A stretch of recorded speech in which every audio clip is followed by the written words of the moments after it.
I really am so impressed with your works. They're just so intricate and so delicate. They almost appear as if they're on felt, but these are on canvas. This is kind of the second bunch. I made a selection of works on canvas that came out of the McCann residency earlier this year. So a couple of years ago, the McCann Trust established a residency for New Zealand artists, New Zealand affiliated artists, and it provides opportunity for 3 or 4 months for artists to come and to really utilise the residency. So what exactly is done in the Kaliman Gallery house? I mean, are you mainly on the computer composing the images, working out how you're going to execute them, the sizes? Yeah, I mean, obviously artists treat the McCann house and the studio in different ways, but my use of it was really just a kind of, it's like a think tank. And was it just you residing at the Kaliman Gallery residency for the 3 to 4 months? Yeah, they have one artist in the house at a time. It's a beautifully designed kind of $1 million house next to the old cottage where Colin McCann moved with his family, including 4 kids, from Christchurch in the 50s. So Gavin, how come this is your favourite work, the shark painting? Oh, this one here, this is it's actually a trout patch of sorts. But what I like about it, the backgrounds are, these kind of English vignette line illustrations. So I think it's one of my favourite because it disrupts that pictorial plane with this kind of primordial violence. Is there quite a threatening aspect to your personality? Because I noticed that a lot of the symbols are quite morbid in a sense.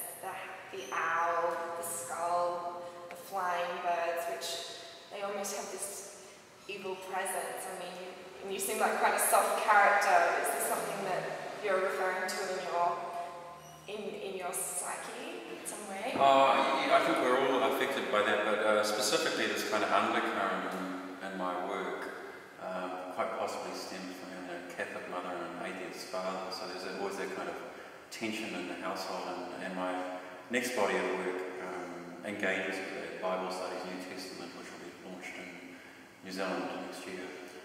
It's a Stations of the Cross series and combines these plates taken from children's Bibles from the 1950s and 60s with quotes from Goethe's Faust, Part 1 and 2. Oh, that sounds brilliant. So it's that ongoing tension, I guess, which is here is really kind of more of a landscape form. But yeah, there's that translation into other forms as well. Did you spend a lot of your formative years growing up in the idyllic New Zealand landscape and spending time photographing trees, or how did you spend your time growing up in New Zealand? Yeah, that's a really interesting question, and I think that like most New Zealand kids, you have that contact with the landscape, which is literally on your doorstep, so you do a lot of tramping and outdoor stuff, and made famous by films such as The Piano and that kind of grandiose landscape backdrop. So I was definitely engaged with that, and my kind of formative photography, which you reference, emerges from that kind of pictorial landscape tradition. So it's inevitable at some stage that this kind of rupture or disruption of that picture plane takes place. Did you always know you were going to be an artist when you were younger? Not at all. I really had no inkling, I couldn't get into art school when I started out, which is quite. How old were you when you started out? When you thought perhaps you would pursue your artistic career? Probably 15. I recognised that I could paint in kind of like a photorealist mode. Actually, really quite similar to these. So not much has changed since a teenager. And actually, I think there's kind of a teenage quality to these works, which I like. Like a kind of a T-shirt design. And the other element, when I think of these works, there's this. I think of William Wordsworth meets Friday the 13th, the horror genre. Not dissimilar to Damien Hirst, you didn't get into art school as soon as you realised that perhaps you wanted to pursue art as your career. How many times were you rejected, and when did you start your college years at art school? Well, it was interesting because I didn't get in because art was my lowest grade coming out of high school, because I've been playing too much rugby and girl trouble. So art kind of suffered in that link. Art was your lowest grade? Art was my lowest grade. These almost at night when the lights were turned off, they look like heliographs. What is the material that you've used to gain that sort of 3D effect? I think that's a combination of I'm happy if you have a look at the backdrops.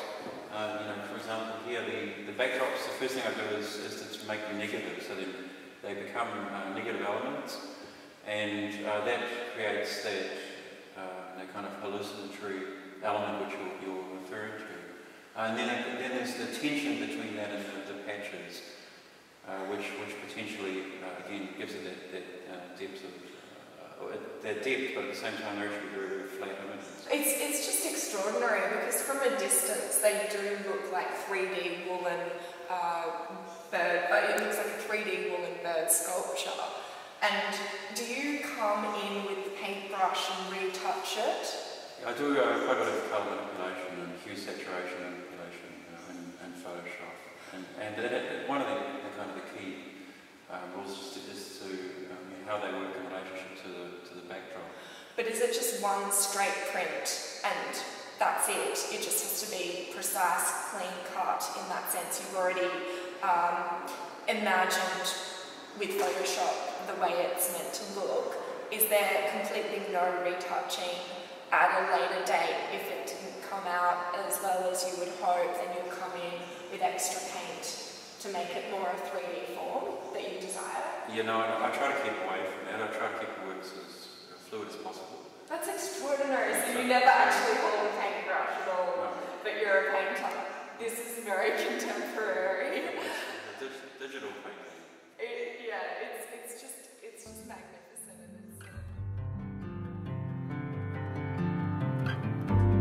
In unconsciousness, I can find peace.